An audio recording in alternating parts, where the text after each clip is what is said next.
Tuesday once again. Social responsibility when I appear on TV that I am accountable for every word that I say. Getting ahead is a serious business. It makes you into a multifaceted individual capable of multitasking. Yun. Side chest. Then having to reap the benefits of improved health. And of course, experiencing the surge of optimum energy. Child's optimal development and well-being is said to be his interactions with the various agents of socialization he comes face-to-face with. Live life to the fullest.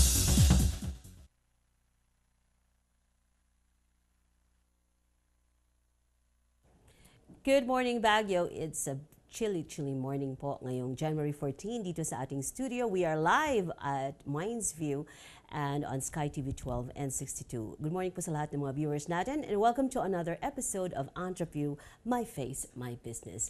And today, I am fortunate to be having an opportune time with a young entrepreneur, an up-close and professional interview will be happening in the next 60 minutes with our Connection Couture and our Swift Uplift entrepreneur. She is a woman who has a lot of advantages. I would say that her youth is one of her paramount advantages.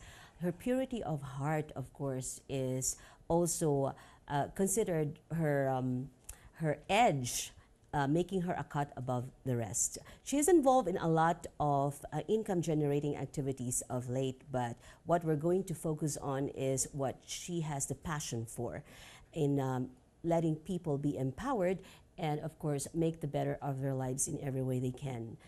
She is one of the independent business investors of the so-called Supreme Wealth Alliance.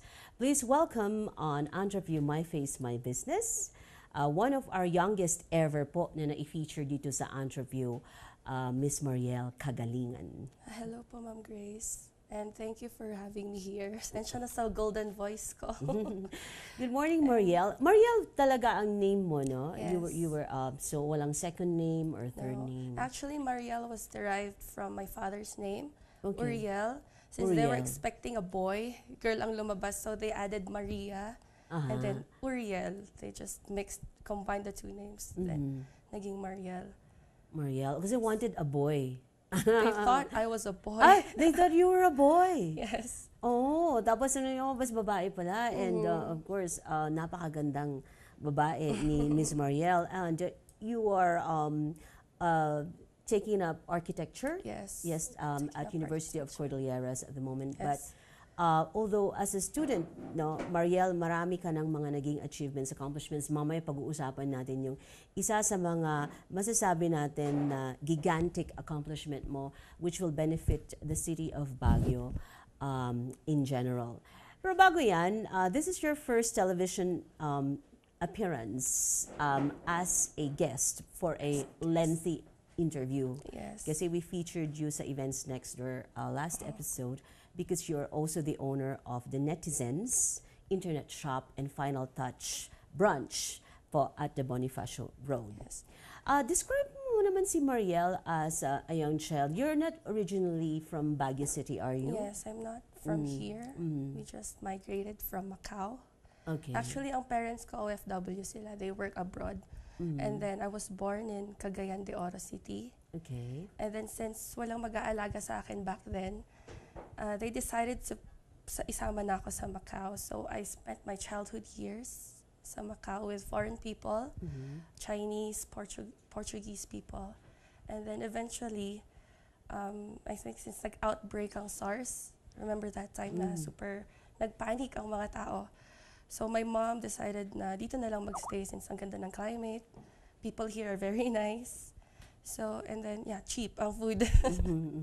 So, as a child, actually, hindi ako masyadong lumalabas. Like, I spent my time helping my mother sa business namin as early as grade 6. Wow. Yes, ako na yung nag-help sa customer, nagkaka-cashier, mga little things lang. And eventually, na-realize ko na yun pala yung passion ko. I want to see people na happy sila sa service na ina-offer namin. And at the same time, syempre mas maganda na marami kang ma-meet na people from different expertise and different age groups. So yun ang childhood. Wow. Very colorful at that. And you know what? I've always loved Macau. I've been there siguro 2 or 3 times. And I really miss yung kanilang revolving restaurant. Yes. Meron pa ba yun? I think, yeah, the table. Yung tower, yung Yes, ano, yes. and then it's quite, actually doon, affordable din yung food ha, compared Yes. to other fine dining restaurants that we have in the country na the same ang taste and quality ng food they also. And you actually see the food cooked in Cooked front of you. Yun yung oo. maganda doon. Tama, oo. Meron yung, kunyari, the aquarium, may mga fish. And you just point the fish, yun ang iluluto nila in front of you. Yun yung maganda doon. So did you have your education there as well? Yes, I spent my kinder And grades 1 to 6, grades 1 to 5. Doon ako then nag-elementary. dito ka na nag-high school and college, syempre. Could you tell some differences between the educational system doon and that of the Philippines? Unang-una, yung educational system doon is more advanced. Kung ano ituturo nila sa grade 1, yun ang matututunan mo sa kinder. Oo. They teach you different things like drawing, music. Ang kinaganda doon is minimal lang ang students. Unlike here, syempre kapag public, you have 50 students, you have 50 Or more. classmates or more. Tapos cramped sila sa isang little space. As doon naman, 15 ang pinaka-maximum na classmates ko. So talaga natututukan siya one-on-one. Okay. Yun lang naman ang ano. Pero teaching, since I have Filipino teachers as well doon sa Macau, parang the same din lang. Yung methodology. Yes, methodology. Okay, yung approach. But more on hands-on sila. Instead of writing, they let you experience what the subject is about. Right. So yun yung pinagkaiba dito. Learning by doing. Although a lot of our childhood education institutions, even high school and college, are into the practical application na rin of theories. Kaya meron tayong mga tinatawag nating hands-on, yung nabanggit mo nga kanina. Okay, and what about the culture? Bata ka pa nun nung sabi mo, nung nandun ka sa Macau, ano? Pero meron ka bang mga na-imbibe na mga aspects ng kultura ng mga tao sa Macau for that sojourn that you had there? Since dun kasi sa Macau, tight-knit ang Filipino community doon. So I wasn't able to actually befriend foreign children. So ang mga nagiging kasama ko doon is mga kapwa ko din Filipino. So kung ano meron tayo dito, meron din sila doon. Pero more on, kasi ang inaano nila is independence. So if you do, let's say you have a subject, say you have a homework, kailangan mo gawin, mag-isa mo. Right. So, dito kasi you have your ate and kuya to teach you. Or parang kailangan nilang tulungan yung mga nakababatang kapatid. Doon kasi, you're alone. You're on your own. Is that the reason why you developed some amount of independence? Because at a young age, Marielle has decided to be left to her own devices po, including financial, yung kanyang financial backing ng kanyang day-to-day essentials at syempre ng negosyo niya. Naka-apekto ba yun? Yes, I think so. Actually, I think yung mindset din ng mother ko, na you have to be independent, na kailangan mo din na wag umasa sa parents mo at let's say you're 18 or 20, kailangan mo din gawin yung mga bagay na dapat ikaw lang. That's why I decided na bumukod na sa mom ko. Kaya siguro nakatulong din yun na nandun ako sa Macau before. Right. And so far naman, wala ka pang mga regrets for having done that? No, actually, by doing that, ang daming na-open na opportunities sa akin. Right. Kasi before, if you live in your mom's roof, you have to follow her rules. Right. So, if ang curfew mo gantong oras, you have to be home na gantong oras. And you can't experience naman na may mga gatherings, you can't meet people kapag may certain curfew ka and you have certain rules to follow. Right. Nung umalis ako sa mom ko, I was relieved. Kasi what if I had this thought na, what if hindi ko ginawa yun? So maybe I wouldn't be here. So it opened a lot of opportunities for me also. Right. But that is not to say naman that si Ma'am Adelaida, who might be watching us right now, dyan sa may Maharlika Livelihood Complex, parang confined you to an extent where you felt stifled. Parang, No. parang not at that point. But really, I appreciate what you did because parang meron tayong similarity. At some point also during my teens, late teens, I want to do things on my own. Then parang talagang yung mga alam kong kaya ko nang gawin without being dependent on my parents and also my siblings, ginawa ko din. So I think that particular aspect I really appreciate about you so much. Yung independence mo. And Mariel, na binabanggit ka kasi yung socialization aspect mo, 'di ba? That's one thing that you have developed when you were not under your parents' wings, kumbaga na before.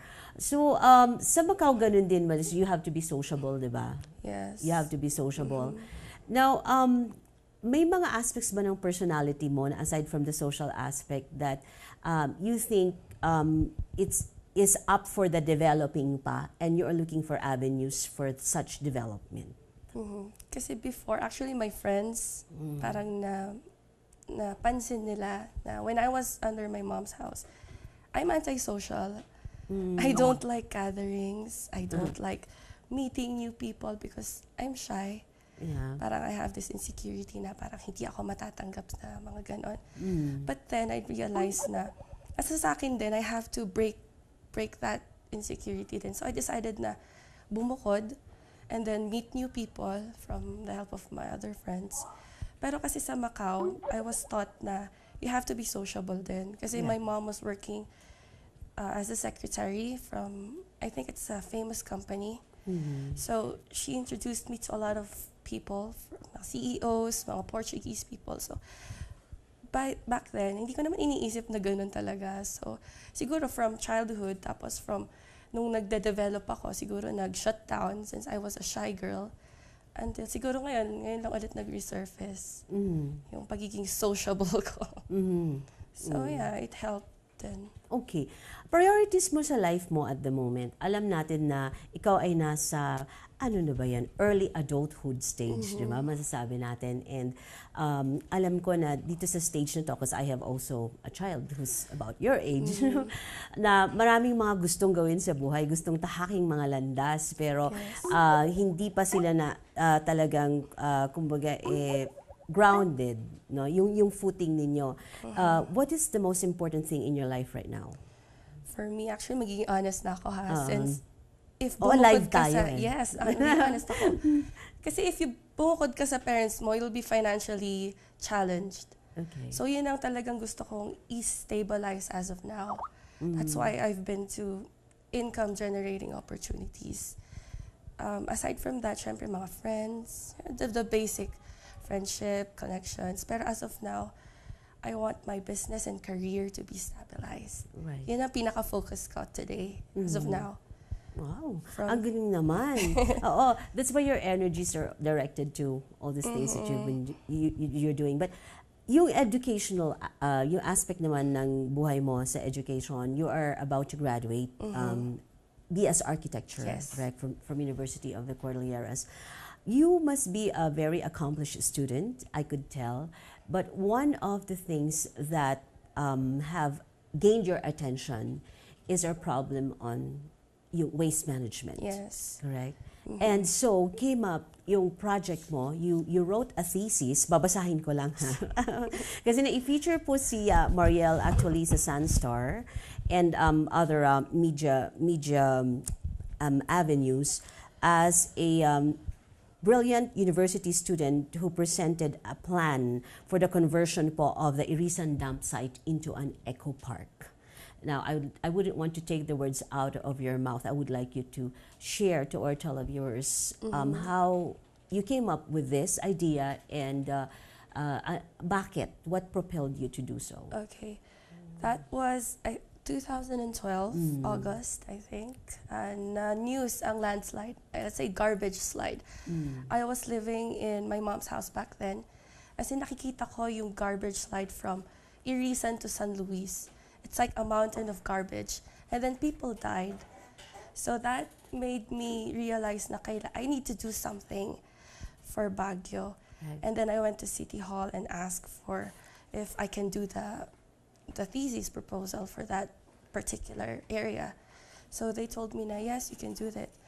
Kasi we need to do something about the garbage. And kung anong pwedeng gawin dun sa ano. And upon looking dun sa dump site, people are actually living inside. So syempre health reasons, health concerns, tsaka their way of living, it's not really average. Diba? So parang, yun din yung reason kung bakit gusto ko rin gawin yung dump site na project. Right. Okay, so the title of your thesis is Filth to Wealth, like conversion of the recent dump site into an eco-wellness park. Eco-wellness park. Na dito naramdaman mo kaagad yung connection mo sa mga taong naapektuhan ng landslide. And for a person to have been, sabihin natin, exposed to more or less a luxurious world, kasi alam naman natin ang standard of living sa Macau, and then the fact that you also have a wealthy family, diba? You belong to a wealthy family.